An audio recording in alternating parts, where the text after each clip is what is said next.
നമസ്കാരം. നവരാത്രി നാളുകളാണ്.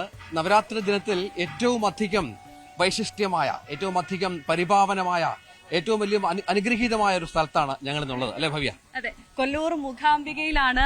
ഈ നവരാത്രി നാളിൽ മറ്റെവിടെ പോവാനാണ് എന്ന് തോന്നിപ്പോ. അത്രമാത്രം പരിപാവനമായ മൂകാംബിക അമ്മയുടെ മണ്ണിലാണ് ഞാനും രഞ്ജിത്തും ഉള്ളത്. ഒരുപാട് സന്തോഷത്തിലാണ് ഈ മണ്ണിൽ നിൽക്കുന്നത്. അത്രമാത്രം തിരക്കാണ് ഈ ദിവസങ്ങളിൽ ഇവിടെ എന്നുള്ളതാണ്. ഞങ്ങളുടെ തൊട്ടുപുറകിലുള്ള ക്ഷേത്രത്തിൽ ഇപ്പോൾ പൂജാ കർമ്മങ്ങൾ പുരോഗമിക്കുകയാണ്. ഒരുപാട് ഭക്തജനങ്ങൾ നമുക്ക് കാണാം, ദൃശ്യങ്ങളിൽ കാണാം.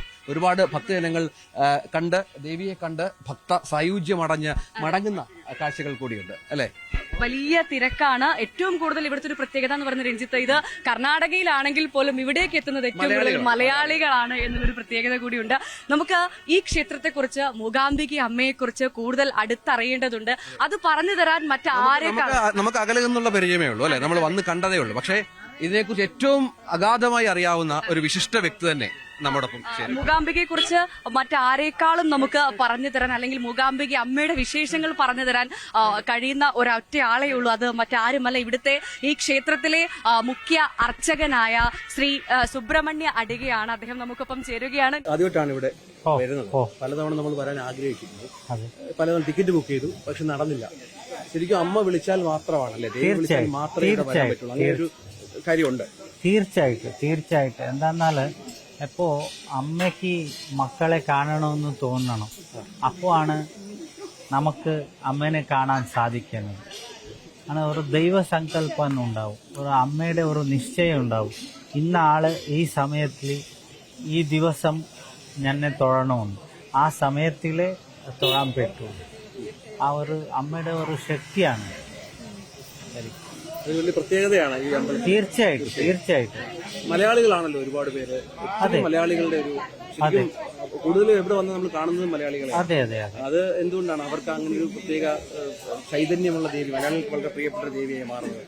തീർച്ചയായിട്ടും എന്താണെന്നാല് ഇത് താപസ മന്വന്തരത്തിൽ ഈ ഉദ്ഭവ ജ്യോതിർമയ മിഥുനലിംഗം ഉദ്ഭവ ആയാലും ആ ഉദ്ഭവമായ ലിംഗം ദർശിക്കാൻ, തൊഴാനായിട്ട് ആദിശങ്കര ഭഗവത് പാദർ ഒരു ദർശനാർത്ഥിയായിട്ട് ഇവിടെ വന്നു. തൊഴുതിട്ട് ആ ലിംഗത്തിൽ ഉള്ള ആ ശക്തിയെ, ലിംഗത്തിലുള്ള ശക്തി ആദിശങ്കർ അതിന്റെ മുകളിൽ ശ്രീചക്ര യന്ത്രം എഴുതി പ്രതിഷ്ഠാപിച്ചു. അപ്പോ ആദിശങ്കര ഭഗവത് പാദറുടെ ജന്മസ്ഥലം കേരളമാണ്.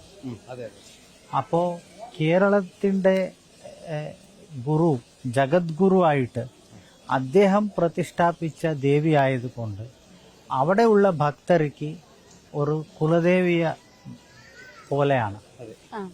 അതുകൊണ്ടാണ് കൂടുതൽ മലയാളികൾ വന്നിട്ട് ഇവിടെ തൊഴുന്നതും. ഏകദേശം ഒരു 80%, 75% മലയാളികളാണ്. മറ്റേ തമിഴ്നാട് വരും, ആന്ധ്രക്കാർ വരും, കർണാടക, ഓബിയസ്ലി കർണാടകത്തിൽ നിന്ന് വരും. തിരുമേനി നന്നായിട്ട് മലയാളം പറയുന്നുണ്ടല്ലോ, ഇവിടെ വന്ന് പഠിച്ചതാണോ? അതല്ല, നമുക്ക് പഠിച്ചതൊന്നുമല്ല, അങ്ങനെ കേട്ട് മലയാളത്തിലോട്ടാണ് ഏറ്റവും കൂടുതൽ. അതെ. അതിനെക്കൊണ്ട് മലയാളം ഇവിടെ സാധാരണ എല്ലാവർക്കും അറിയുന്ന ഭാഷയാണ്. ഇപ്പോ നമ്മൾ കേട്ടിട്ടുണ്ട് അമ്മ ആദിപരാശക്തിയാണ്, ഒരുപാട് പ്രത്യേകതയുള്ള ദേവിയാണ്, വിളിച്ചാൽ വിളിപ്പുറത്താണെന്നൊക്കെയാണ് ഭക്തര് പറയുന്നത്. തിരുമേനിക്ക് എന്തെങ്കിലും ഒരു ഓർമ്മ, അത്തരത്തിലൊരു ഓർമ്മ പങ്കുവെക്കാനുണ്ടോ? ഒരുപാട് അനുഭവങ്ങൾ ഉണ്ടാകും. ഞങ്ങളോട് പറയാൻ പറ്റുന്ന ഒരു കാര്യം എന്ന് പറഞ്ഞാൽ എന്താന്നാല്, ഒരു ദേവിയുടെ നിയുക്തി എന്താന്നാല് നമ്മളുടെ നമുക്ക് വേണ്ട പോലെ ദേവിയുടെ ചിത്തം ഉണ്ടാവില്ല. ദേവിയുടെ ചിത്തം എന്താന്ന് നമുക്ക് മനസ്സിലാക്കാൻ പാടാണ്. അത് ബ്രഹ്മാദികൾക്കും മനസ്സിലാക്കാനായിട്ടില്ല. ഹരിഹര വിരിഞ്ചാദിഭിരപി പ്രണന്തും സ്തോത്തും വ കഥമകൃത പുണ്യ പ്രഭവത്യം. ഹരിഹര ബ്രഹ്മാദികൾക്കും ദേവിനെ പൂജിക്കാനായിട്ടില്ല. ദേവിയുടെ ചിത്തം എന്താന്ന് മനസ്സിലാക്കാനായിട്ടില്ല. ശങ്കര ഭഗവത് പാദരുടെ പോലെ മഹാഗുരുക്കും ആയിട്ടില്ല. അപ്പോൾ ദേവിയുടെ ചിത്തം ഇപ്പോൾ നമ്മൾ ജീവിതത്തിൽ വിചാരിക്കും, നമ്മൾ എത്ര ആളുകളെ കണ്ടിട്ടുണ്ട്, എത്ര ഏകദേശം ചെറിയ വയസ്സ് കൊണ്ട് കണ്ടിട്ടുണ്ട്. എത്ര ആള് നമ്മളുടെ അടുത്ത് വന്നിട്ട് നമുക്ക് ഇന്നത് ആയിട്ടില്ല, ഇത് നടത്തി തരണോ ദേവി. അപ്പൊ നമ്മൾ ഇങ്ങനെ അതിന്റെ ഒരു വഴിപാട് ഇങ്ങനെ ചെയ്തോളൂ. അഥവാ നിങ്ങൾക്ക് ഒന്നും ചെയ്യാനായിട്ടില്ലെങ്കിൽ പ്രാർത്ഥിച്ചാൽ മതി. അത് ആ വർഷത്തിന്റെ സത്യ നോക്കൂ, ഇത് പ്രമാണ ഘണ്ട എന്നാണ്. ഈ ഘണ്ട അടിച്ചാൽ നമ്മൾ ആ സമയത്തിൽ എന്ത് നമ്മളുടെ മനസ്സിൽ വരുവോ, എന്ത് നമ്മൾ പറയുവോ അത് സത്യാവോ. അമ്മയുടെ ഒരു ശകുനാണ്. അങ്ങനെ ഒരു വർഷത്തിന്റെയോ 6 മാസത്തിന്റെയോ 1.5 വർഷത്തിന്റെ ഉള്ളിൽ നമുക്ക് ആ കാര്യം നടന്നു. അപ്പൊ അതായത് നമ്മളിപ്പം ഇവിടെ വന്ന് ആത്മാർത്ഥമായിട്ട് പ്രാർത്ഥിച്ചാൽ അത് നടക്കും എന്നാണ് വിശ്വാസം. 100-ൽ 100 നടക്കും. പക്ഷെ നമ്മളുടെ ദേവി വിചാരിക്കണം, അതിന്റെ കൂടെ നമ്മളുടെ ഭക്തി, പിന്നെ അതിന്റെ കൂടെ നമ്മൾ എങ്ങനെ ദേവിയെ വിളിക്കുവോ അതാണ് ദേവി കേൾക്കുന്നത്. നമ്മളുടെ വിളി എങ്ങനെയുണ്ട്, അതിൽ ഭക്തി എങ്ങനെയുണ്ട്, അതിന്റെ ആ ഭക്തിയുടെ കാഠിന്യം എങ്ങനെയുണ്ട്. എന്നാൽ നമുക്ക് എത്ര ഭക്തിയുണ്ട് ദേവിയുടെ കൂടെ, ദേവിയായിട്ട് എത്ര ഭക്തിയുണ്ട്, ആ ഭക്തിക്ക് അനുസരിച്ചിട്ടാണ് ഫലം കിട്ടുന്നത്. ഇപ്പോ ഞാൻ വന്നു തൊഴുതു പോയി, എനക്കൊന്നും ആയിട്ടില്ല, അങ്ങനെ എത്രയോ ആളുകള് പറയാം ചിലപ്പോ.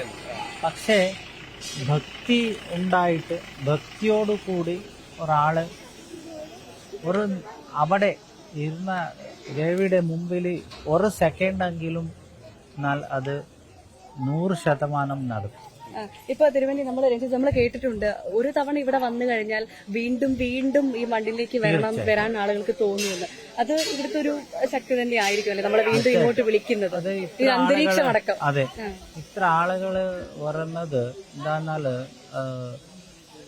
ബാക്കി സ്ഥലത്തില് ഒന്നും ശിവൻ ഉണ്ടാവും, ഇല്ല ബ്രഹ്മാവും ഉണ്ടാവും. ബ്രഹ്മാവിന്റെ അമ്പലം അപൂർവമാണ്, 1-2 അമ്പലമുണ്ട് ഭാരതത്തിൽ. അങ്ങനെ വിഷ്ണുവിടെ അമ്പലങ്ങളുണ്ടാവും, ഇങ്ങനെയൊക്കെ ഉണ്ടാവല്ലോ സാധാരണ. പക്ഷെ ഈ ക്ഷേത്രം എന്താന്നാല് ഇതില് 33 കോടി ദേവന്മാർ ചേർന്നിട്ട് ഉദ്ഭവിച്ച ലിംഗമാണ്. ആ ലിംഗത്തിന്റെ ഇടത്ത് ഭാഗം ശക്തിയായിട്ടും വലത്ത് ഭാഗവും ശിവമായിട്ടും ആണ്. ഇടത്ത് ഭാഗം കൂടുതൽ ജാസ്തി ഉള്ളത് കൊണ്ട് ഇവിടെ ശക്തി പ്രാധാന്യമാണ്. അതിനെ കൊണ്ടാണ് ആദിശങ്കര ഭഗവത്പാദർ ഇവിടെ വന്നിട്ട് എത്രയോ സ്ഥലങ്ങളിൽ പോയിട്ടുണ്ട്. പക്ഷെ ഇതിന് എന്തിന് പ്രാധാന്യം എന്ന് പറഞ്ഞാൽ ആ ശങ്കര ഭഗവത്പാദർക്ക് മനസ്സിലായി, സ്വർണരേഖാങ്കിതം ലിംഗം നാസ്തി നാസ്തി ജഗത്രയേ വാമഭാഗാധികം ലിംഗം ന ഭൂതോ ന ഭവിഷ്യതി. സ്വർണരേഖയുക്തമായിട്ട് വാമഭാഗം അധികമുള്ള ആ ഒരു ലിംഗം, എന്നാൽ ശ്രീചക്രത്തിന്റെ ബിന്ദു സ്വരൂപമായിട്ട് ഉദ്ഭവിച്ച ലിംഗം പ്രപഞ്ചത്തിൽ എവിടെയും ഇല്ല. അതിനായിട്ട് അദ്ദേഹം തൊഴാനായിട്ട് ഒരു ഭക്തന്റെ പോലെ വന്നിട്ട് അദ്ദേഹം ദേവിനെ പ്രതിഷ്ഠിച്ച ശേഷം അദ്ദേഹം ആ ദേവിയുടെ സൗന്ദര്യം കണ്ടിട്ട് അതിൽ സൗന്ദര്യ ലഹരി എഴുതി പാദാതി കേശാന്തം ദേവിനെ വർണ്ണിച്ചു. അപ്പോൾ സൗന്ദര്യ ലഹരി എന്ന് പറഞ്ഞാൽ ഓരോരോ ശ്ലോകങ്ങളും ഓരോരോ മന്ത്രമാണ്. അങ്ങനെ എഴുതിയ ആദിശങ്കര ഭഗവത്പാദർ തന്നെ അത്ര ഒരു ഭക്തിയുടെ പരാകാഷ്ഠയിൽ പോയിട്ട് കുടച്ചാദ്രിയിൽ തപസ് ചെയ്തു, അവിടെ സർവജ്ഞനായി. അങ്ങനെയുള്ള ശങ്കര ഭഗവത്പാദർക്ക് തന്നെ അത്ര ആയാലും നമ്മൾ സാധാരണ ജനങ്ങൾ ഒന്ന് ജസ്റ്റ് ദേവി എന്ന് വിളിച്ചാൽ മതി, അമ്മ കേൾക്കും. ഈ നമ്മുടെ ഇവിടുത്തെ പൂജാ കർമ്മങ്ങളുടെ പ്രത്യേകതകള്, സ്ഥാനങ്ങളുടെ പ്രത്യേകതകൾ, അതൊക്കെ ഒന്ന് വിവരിക്കാം. പൂജയുടെ പ്രത്യേകത എന്നാൽ ഇവിടെ നിത്യപൂജയൊക്കെ എങ്ങനെ? അതെ, ഇവിടെ നിത്യോത്സവമുണ്ട്. നിത്യവും 3 നേരം ഉത്സവമുണ്ട്. അതിനാണ് നിത്യോത്സവ എന്ന് പറയുന്നത്. ഇനി വാരോത്സവമുണ്ട്. എല്ലാ ഫ്രൈഡേ വെള്ളിയാഴ്ച ഉത്സവമുണ്ട്. ദേവി പുറത്ത് എഴുന്നേരിക്കും. ആ. പക്ഷോത്സവമുണ്ട്. പക്ഷോത്സവം എന്നാൽ എല്ലാ പൗർണമിക്കും അമാവാസ്യക്കും ഉത്സവമുണ്ട്. ദേവിയുടെ എഴുന്നേൽപ്പുണ്ട്. ഷാൺമാസോത്സവാനുണ്ട്. 6 മാസത്തിൽ ഒരു പ്രാവശ്യം. എന്നാൽ ഇത് ഈ നവരാത്രി സമയം ഇതാണ് ഷാൺമാസോത്സവ എന്ന് പറയുന്നത്. ഇതിന് വലിയ പ്രാധാന്യമുണ്ട്. അങ്ങനെ സാംവത്സരികോത്സവ എന്നാൽ വർഷത്തിൽ ഒരു പ്രാവശ്യം വരുന്ന ഉത്സവം. എന്നാൽ മീനമാസത്തിൽ വരുന്നത് സാധാരണ മൂലാ നക്ഷത്രത്തിലാണ് ദേവിയുടെ ഒരു രഥോത്സവം. ഇങ്ങനെ എല്ലാ ഉത്സവങ്ങളും ഉള്ള ഒരു മഹാക്ഷേത്രമാണ്. അതിൻ്റെ കൂടെ ദേവിക്ക് 4 പൂജ നിത്യേനം നടക്കും. ഉഷക്കാല പൂജ, ഉച്ചപൂജ, സന്ധ്യാകാലത്തിൽ 6 മുതൽ 7:30 ആ സമയത്തിൽ ഒരു പൂജ, പിന്നെ അത്താഴ പൂജ. ഇങ്ങനെ ഇത് ആദിശങ്കര ഭഗവത്പാദർ നിശ്ചയിച്ച പോലെ ഒരു മൂകാംബിക കൽപ്പം പറഞ്ഞിട്ട് ഇവിടത്തെ പൂജ ഇങ്ങനെ നടക്കണം എന്ന് അദ്ദേഹം നിർദ്ദേശിച്ച പോലെ നടക്കും. അതുപോലെ ഇപ്പോഴും പോകുന്നു അല്ലേ? അതെ അതെ. ഇപ്പം രഞ്ജിത്ത്, നമ്മൾ കേട്ടിട്ടുണ്ട് സാധാരണ എല്ലാ ക്ഷേത്രങ്ങളിലും കുഞ്ഞുങ്ങൾ വിദ്യാരംഭം കുറിക്കുന്നത് ഈ നവരാത്രി നാളുകളാണ്. പക്ഷെ ഇവിടുത്തെ ഒരു പ്രത്യേകതയുണ്ട്. ഇവിടെ എല്ലാ ദിവസവും വിദ്യാരംഭം കുറിക്കാൻ സാധിക്കും അല്ലെ തിരുമേനി? അത് എന്തുകൊണ്ടാണ് അങ്ങനെ? ഇവിടെ എല്ലാ ദിവസവും നവരാത്രിയാണ്. ഇവിടെ എല്ലാ ദിവസവും നവരാത്രിയാണ്. നവരാത്രി എന്നാൽ എന്താ? പുതിയ രാത്ര എന്ന് കൂടി അർത്ഥമുണ്ട്. ഇവിടെ വിദ്യാരംഭം ചെയ്യാൻ സമയമില്ല. സമയം എന്നാൽ 1:30 അടയ്ക്കും. ഇപ്പോൾ 1 മണിക്ക് തുടങ്ങും. 1 മണി വരെ ഉണ്ടാവും സാധാരണ. രാവിലെ 6 മണി മുതൽ തുടങ്ങും. അപ്പോൾ ഈ സമയത്തിൽ മുഹൂർത്തം നോക്കാറില്ല. അത് ഇവിടുത്തെ ഒരു പ്രത്യേകമാണ്. എപ്പോ 364 ദിവസം കൂടി വിദ്യാരംഭം ഇവിടെ ഉണ്ടാവും. അതാണ് ഇവിടുത്തെ. എന്താന്നാൽ ദേവിക്ക് കാളി, ലക്ഷ്മി, സരസ്വതിയും ബ്രഹ്മ, വിഷ്ണു, മഹേശ്വരരല്ലേ. ജ്ഞാനത്തിന് അതിദേവനായ ബ്രഹ്മാവും സരസ്വതിയും ഈ ലിംഗത്തിൽ ഐക്യരായതുകൊണ്ട് ജ്ഞാനത്തിന് അത്ര പ്രാധാന്യമുണ്ട്. അപ്പോൾ അതിനാണ് ഇവിടെ എല്ലാ ദിവസവും വിദ്യാരംഭത്തിന് ഒരു ഏർപ്പാടുണ്ട്. അങ്ങനെ എത്ര ആളുകൾ വന്നിട്ട് ഇവിടെ വിദ്യാരംഭം ചെയ്തിട്ട് പോകും. തിരുമേനി, ഇപ്പം മറ്റ് ക്ഷേത്രങ്ങളിൽ നിന്ന് ഇവിടെ വന്ന് വിദ്യാരംഭം കുറിക്കുന്നതിന്റെ ഒരു പ്രത്യേകത എന്താണ്? അല്ലെങ്കിൽ കാരണം ആളുകളൊക്കെ വിചാരിക്കും മൂകാംബികയുടെ അമ്മയുടെ മണ്ണിൽ വന്നിട്ട് കുഞ്ഞുങ്ങൾ ആദ്യമായിട്ട് ഹരിശ്രീ കുടിക്കണമെന്ന്. അങ്ങനെ ചിന്തിക്കുന്നതിന് കൂടുതൽ പ്രത്യേകത എന്തെങ്കിലും ഉണ്ടോ? അങ്ങനെ ചെയ്യുന്നതിൽ കൊണ്ട് ഗുണം എന്തെങ്കിലും ഉണ്ടോ? ഉണ്ട്. എന്താന്നാല് ബാക്കി ക്ഷേത്രത്തില് ഞാൻ പറഞ്ഞില്ലേ, ഒന്ന് ദേവിയുടെ ക്ഷേത്രമായിരിക്കും, ഇല്ല ഒരു ശിവന്റെ ക്ഷേത്രമായിരിക്കും. ഇപ്പോ പ്രപഞ്ചത്തില് ഈ 333 കോടി ദേവന്മാർ, 33 കോടി ദേവന്മാർ ചേർന്നിട്ട് അതിൽ പ്രധാനമായിട്ട് കാളി, ലക്ഷ്മി, സരസ്വതിയും ബ്രഹ്മ, വിഷ്ണു, മഹേശ്വരരും ചേർന്നിട്ടുള്ള ഒരു ക്ഷേത്രം എവിടെ ഉണ്ട്? പ്രപഞ്ചത്തിലേ ഇല്ല. നാസ്തി ജഗത്രയേ, 3 ലോകത്തിലും ഇല്ല. അതിനാണ് ഇവിടെ ഒന്ന് ചെയ്താല് ഇപ്പോ ഒരു ക്ഷേത്രത്തിൽ ഒരു ദേവന്റെയോ ഒരു ദേവിയുടെയോ സാന്നിധ്യം ഉണ്ടാവും. പക്ഷെ ഇവിടെ അങ്ങനെയല്ല. ഇങ്ങനെ നമ്മൾ തൊഴുതാല് 33 കോടി ദേവന്മാരെ തൊഴുത പോലെ കിട്ടുകയാണ്. അങ്ങനെ അതാണ് മൂകാംബികയുടെ ഒരു പ്രത്യേകത. അതിനാണ് ഇത്ര ആളുകൾ ഇവിടെ എത്തിച്ചേർന്നതും പിന്നെ ഇവിടെ വിദ്യാരംഭം ചെയ്യുന്നതോ വഴിപാട് ചെയ്യുന്നതോ. ഈ നാൾക്കുനാൾ പ്രാധാന്യം വളരെ വർദ്ധിച്ചു വരികയാണ്. വലിയ കീർത്തി വരികയാണ് ലോകത്തെമ്പാടും ക്ഷേത്രത്തിന്. അപ്പം ഒരുപാട് ഭക്തജനങ്ങൾ ഇങ്ങോട്ടേക്ക് വരുന്നുണ്ട്. അതിനനുസരിച്ച് നമുക്ക് സംവിധാനങ്ങളൊക്കെ ഒരുക്കാൻ സാധിക്കുന്നുണ്ടോ? എല്ലാവരെയും സ്വീകരിക്കാനും അത്തരത്തിലൊരു വളർച്ച ഈ മേഖലയ്ക്ക് ഉണ്ടായിട്ടുണ്ടല്ലേ? കൊല്ലൂർ മേഖലയ്ക്ക് ആദ്യകാലത്തേക്കാളൊക്കെ ഉണ്ട്. ഇന്നും ആവണം. ഇപ്പൊ ഉള്ളത് പോരാ, വേണം. അതിനായിട്ടുള്ള സംവിധാനങ്ങള് ദേവസ്വം മാനേജ്മെന്റ് ഒക്കെ ചെയ്യണം. ഭക്തർക്കുള്ള വേണ്ടതൊക്കെ അവർ ചെയ്തു കൊടുക്കണം. അത് അവരുടെ ഒരു ചുമതലയാണ്, അവർ ചെയ്യണം. കാരണം ലോകത്തിലെ എല്ലാ ഭാഗങ്ങളിൽ നിന്നുമാണ് ആൾക്കാർ. അതെ അതെ. നമ്മളിപ്പോ ട്രെയിനിന് ടിക്കറ്റ് കിട്ടാൻ പ്രയാസമുണ്ട്, താമസ സൗകര്യത്തിന് പ്രശ്നമുണ്ട്. ഭക്തജനങ്ങൾ ശബരിമലയൊക്കെ ഞങ്ങളുടെ നാട്ടിൽ ഒരുപാട് ചർച്ചയാണ്. ഇവിടുത്തെ വികസന പ്രവർത്തനങ്ങൾ സർക്കാർ കുറെ കാര്യങ്ങൾ ചെയ്യുന്നുണ്ട്. അപ്പൊ അതുപോലെ ഇടപെടൽ ഇവിടെയും വേണം, അത് അത്യാവശ്യമാണ്. തീർച്ചയായിട്ടും വേണം. ഇവിടെ നടത്തുന്നുണ്ട്, പക്ഷെ ഇവിടെ ഒരു സ്ഥലത്തിന് ഒരു പരിമിതി. എന്നാൽ ഇവിടെ ഇത് ഫോറസ്റ്റ് ആണ്, റിസർവ് ഫോറസ്റ്റ് ആണ്. ഈ ചുറ്റു കാണുന്നത് മുഴുവൻ മൂകാംബിക റിസർവ് ഫോറസ്റ്റ് ആണ്. അപ്പോ ഇതിൻ്റെതായ കുറച്ച് പരിധികളുണ്ട്, പരിമിതികൾ ഒത്തിരി ഉണ്ട്. പിന്നെ അതിന്റെ കൂടെ ചെയ്യാനാവുന്ന കുറെ വിഷയങ്ങളും ഉണ്ട്. അത് സർക്കാരിന്റെ ഒരു ഇച്ഛാശക്തി വേണം. അതാണ് ഒരു കാര്യം കൂടി ചോദിച്ചാൽ നമുക്ക് അവസാനിപ്പിക്കാം. എങ്ങനെയാണ് ഇവിടെ ഈ മൂകാംബിക എന്നുള്ള പേര് വന്നത്? അത് ഇവിടെ നമുക്ക് ഈ സ്വയംഭൂ ഉദ്ഭവ ആയിട്ടില്ലേ, ആ സ്വയംഭൂ ഉദ്ഭവ ആ സമയത്തില് ഇത് മഹാരണ്യപുര എന്നായിരുന്നു.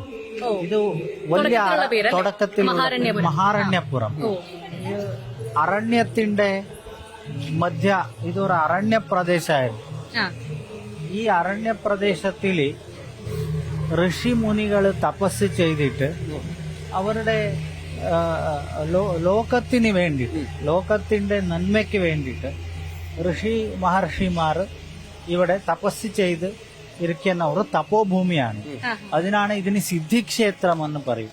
വേറെ ക്ഷേത്രത്തില് സിദ്ധിക്ഷേത്രം എന്നില്ല, ഇത് സിദ്ധിക്ഷേത്രമാണ്. ഇവിടെ നിങ്ങൾ 10 ജപിക്കുന്നത് 1 ജപിച്ചാൽ 100 ജപിച്ചപ്പോൾ ഇവിടെ മഹർഷികൾ തപസ് ചെയ്ത് കൊണ്ടുണ്ടായിരുന്നു.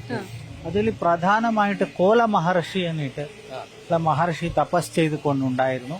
ഈ കോല മഹർഷിക്ക് കംഹാസുരൻ എന്ന് പറയുന്ന ഒരു ദൈത്യ ദാനവൻ ഉപദ്രവിച്ചു കൊണ്ട് തുടങ്ങി. ബ്രഹ്മാവിന്റെ വരം എന്താന്നാല് അവൻ നിനക്ക് ലോകത്തിലുള്ള ആരുടെ കയ്യിലും മരണം വരാൻ പാടില്ല എന്ന് വരം ചോദിച്ചു. അപ്പോൾ ബ്രഹ്മാവ് പറഞ്ഞു അങ്ങനെ ഒരിക്കലും വരം കൊടുക്കാൻ പറ്റില്ല. അപ്പൊ അദ്ദേഹം ചോദിച്ചു, എന്നാൽ ലോകത്തിലുള്ള ഏറ്റവും ബലം ഇല്ലാത്തവരാണ് സ്ത്രീകളാണ്. അപ്പോൾ സ്ത്രീകൾ വിട്ടിട്ട് വേറെ ഏതൊരു ജീവ ജന്തു കൊണ്ട് ഞങ്ങൾക്ക് മരണം വരാൻ പാടില്ല എന്ന് വരം ചോദിച്ചു. അപ്പോ ബ്രഹ്മൻ തഥാസ്തു പറഞ്ഞു. അപ്പൊ ഇവൻ എല്ലാരും ഉപദ്രവിക്കാൻ തുടങ്ങി. ഇന്ദ്രലോകത്തിൽ പോയി ഇന്ദ്ര അഗ്നി യമാതി ദിക്പാലകർ ദേവലോകം മുഴുവൻ അവിടെ നിന്ന് ഓടിച്ചിട്ട് അവൻ പുറത്താക്കി ദേവലോകത്തിന്റെ അധിപതിയായി. ഇങ്ങനെ ആയപ്പോ ഇവരെല്ലാം പോയി ബ്രഹ്മാവിന്റെ അടുത്ത് ചോദിച്ചു. അപ്പോൾ ബ്രഹ്മാവ് പറഞ്ഞു, ഒരു സ്ത്രീ മാത്രമേ ആളിനെ ഈ ഒരു അധർമ്മം നിയന്ത്രിക്കാൻ പറ്റും, അവനെ കൊല്ലാൻ പറ്റും ആ ദാനവും. അപ്പോൾ അതിന് എന്താ ചെയ്യാ എന്നിവർ ആലോചിക്കുമ്പോൾ ഇവർ എല്ലാവരും ഓരോരോ 33 കോടി ദേവന്മാരും ചേർന്നിട്ട് അവരവരുടെ ശക്തി കേന്ദ്രീകരിച്ചു. ആ കേന്ദ്രീകരിച്ചപ്പോൾ ആ കേന്ദ്രീകരിച്ച ആ രൂപം ഒരു സ്ത്രീ രൂപമാണ്. ആ സ്ത്രീ രൂപത്തിന് ഇവരുടെ ആയുധം കൊടുത്തു. അപ്പോൾ അതൊരു സുന്ദരയായ സ്ത്രീ ദേവി രൂപമായി, ആദിപരാശക്തിയുടെ രൂപമായി. ഈ രൂപത്തിന് ഇവരെല്ലാം ഭജിച്ചു, ധ്യാനിച്ചു. അപ്പോൾ അവർ ചോദിച്ചു എന്ത് വേണം. അപ്പോൾ ഇങ്ങനെ നമ്മളെ സ്വർഗത്തിനും മർത്യലോകത്തിനും പാതാളത്തിനും എല്ലാം പുറത്തായി, നമ്മളുടെ ഒന്നും ഇല്ലാണ്ടായി. നമ്മളെ ഇങ്ങനെ കംഹാസുരൻ എന്ന് പറയുന്ന ദൈത്യൻ നമ്മളെ ഉപദ്രവിച്ചു. അപ്പോൾ അതിനെ നമുക്ക് സംരക്ഷിക്കണം. അപ്പോൾ ദേവി അത് ചെയ്യാൻ വേണ്ടിയിട്ട് ഇവർക്ക് വരം കൊടുത്തു. ഇത് കംഹാസുരൻ അറിഞ്ഞു. അപ്പോൾ അവൻ വീണ്ടും തപസ് ചെയ്തു. ഞങ്ങൾക്ക് സ്ത്രീകളിൽ നിന്ന് വരം കൊല്ലാൻ പാടില്ല എന്നിട്ട് തപസ് ചെയ്യാൻ നിന്നു. അപ്പോൾ ഇത് ദേവതകൾക്ക് അറിഞ്ഞു. അപ്പോൾ വീണ്ടും ബ്രഹ്മാവിന്റെ അടുത്ത് പോയി, അല്ല ഇത് ഇങ്ങനെ വരം കൊടുത്താൽ നമ്മളിപ്പോ എന്താ, നമുക്ക് രക്ഷയില്ലാണ്ടാവും. അപ്പോൾ ബ്രഹ്മാവ് പറഞ്ഞു ഒരാള് തപസ് ചെയ്തിട്ട് തപസ് പൂർത്തിയായാൽ അവൻ ആറ് വേണമെങ്കിൽ ആയിക്കോട്ടെ, അവൻ ചോദിച്ചത് കൊടുത്തേ പറ്റുള്ളൂ. അപ്പൊ ഞങ്ങൾക്ക് കൊടുക്കാണ്ടേ ഇരിക്കാൻ പറ്റൂല എന്ന് പറയും. ഇവർ ദേവിയുടെ അടുത്ത് പോയി. അപ്പോൾ ദേവിയുടെ അടുത്ത് പോകുമ്പോൾ ദേവി പറഞ്ഞു നിങ്ങൾ പേടിക്കേണ്ട, ഞാൻ രക്ഷിക്കാം. എന്നിട്ട് ഈ കംഹാസുരൻ എന്ന് പറയുന്ന ദാനവന്റെ നാവിന്ന് സരസ്വതി ദേവിയല്ലേ പുറത്തു വന്നു. അപ്പോൾ ഇവനിക്ക് ബ്രഹ്മാവ് പ്രത്യക്ഷമായാലും ഒരു വരവ് ചോദിക്കാനായിട്ടില്ല, മിണ്ടാതെ ആയി. അപ്പോ ബ്രഹ്മാവ് നീന് ആ ജന്മം മിണ്ടാണ്ടേ ഇരുന്ന പോലെ ആയിക്കോട്ടെ എന്ന് ശപിച്ചു പോയി. അപ്പൊ വരം ചോദിക്കാൻ പറ്റിയില്ല. അപ്പോ ദേവിക്കും ഇത് അറിഞ്ഞത് ദേവതകളുടെ ഒരു ഗൂഢാലോചന നടത്തി. എന്നിട്ട് ഇവൻ യുദ്ധത്തിന് പോയി. അപ്പോ ദേവിയും ഈ കംഹാസുരൻ എന്ന് പറയുന്ന അസുരൻ മൂകാസുരനായി. ആ മൂകാസുരൻ എന്ന പേരിൽ അറിയപ്പെട്ടിട്ട് ദേവിക്കും ഈ മൂകാസുരനിക്കും ഘോര യുദ്ധമായി. ആ യുദ്ധത്തിൽ ദേവി ഈ മൂകാസുരനെ വധിക്കുന്ന മുമ്പേ അവനിക്ക് വാക്ക് കൊടുത്തു. അതിനാണ് ഇവിടെ വിദ്യാരംഭത്തിന് അത്ര പ്രാധാന്യവും. പിന്നെ വാക്ക് വരാത്ത എത്രയോ ആള് ഇവിടെ വന്നിട്ട് പ്രാർത്ഥിച്ചിട്ട് അവർക്ക് വാക്ക് പുനഃ വന്നിട്ടുണ്ട്. ഏറ്റവും അവസാനമായ ഒരു ചോദ്യം കൂടി. ഈ അടിക എന്നൊരു പദവി, അതൊരു സ്ഥാന പദവിയാണ്. അതിന്റെ ഉത്തരവാദിത്വവും ക്ഷേത്രവുമായി ബന്ധപ്പെട്ടുള്ള കടമകളും ഒക്കെ എന്താണ്? അമ്മയുടെ സേവകരാണ്. നമുക്ക് ഒരേ ഫാമിലിയുടെ 4 ആളുണ്ട്. ഈ 4 ആള് ഒരാള് നമ്മളുടെ ഫാമിലിയിലല്ല, 4 ആണ് പ്രധാനമായിട്ട് ദേവിയുടെ പൂജ ചെയ്യുന്നവർ. ഇനി ഒരാള് ഞാൻ, ഒരാള് ഗോവിന്ദടിക, ഇനി ഒരാള് നിത്യാനന്ദ അടിക, ഇനി ഒരാള് വിഘ്നേശ്വര അടിക. നമ്മൾ ഞാനും ഗോവിന്ദടികളും നിത്യാനന്ദ അടികളും ഒരേ ഫാമിലിയാണ്. നമുക്ക് പലയൊക്കെ വന്നാൽ പൂജ ചെയ്യാൻ വേണ്ടിയിട്ട് അവർക്ക് നിത്യ ഒരു പൂജയുണ്ട്. വിഘ്നേശ് അടികാണ് ശ്രീധരടികളുടെ മകൻ. അങ്ങനെ 4 ആളും സമാന സ്ഥാനമായിട്ട് ഇവിടെ ദേവിയുടെ പൂജ കൈങ്കര്യങ്ങൾ ചെയ്യുന്നു. അതെ അതെ, ഇന്ന് ഒരു 38 തലമുറയായി ഏകദേശം. എന്തായാലും വലിയ ഒരുപാട് സന്തോഷം. ഒരുപാട് അറിവുകൾ നമുക്ക് പ്രേക്ഷകർക്കും പങ്കുവെക്കാം. തീർച്ചയായും മൂകാംബിക എന്താണെന്നും മൂകാംബിക അമ്മയുടെ ശക്തി എന്താണെന്നും ഒക്കെ പ്രേക്ഷകർക്ക്, അല്ലെ മൂകാംബിക എന്നുള്ള പേര് വന്നത് എങ്ങനെയാണെന്നൊക്കെ പ്രേക്ഷകർക്ക് അറിയാൻ ഒരുപാട് താല്പര്യമുണ്ട്. അപ്പൊ അതെന്തായാലും കൃത്യമായി ശ്രീ സുബ്രഹ്മണ്യ അടിക നമ്മൾക്ക് പറഞ്ഞു തന്നു. ഒരുപാട് സന്തോഷം ഞങ്ങൾക്കൊപ്പം ചേർന്നതിന്. Thank you so much. മൂകാംബികയിൽ നിന്ന് വിനോദിനൊപ്പം നവ്യ പാർവതി, ഒപ്പം രഞ്ജിത്ത് രാമചന്ദ്രൻ തുടരും.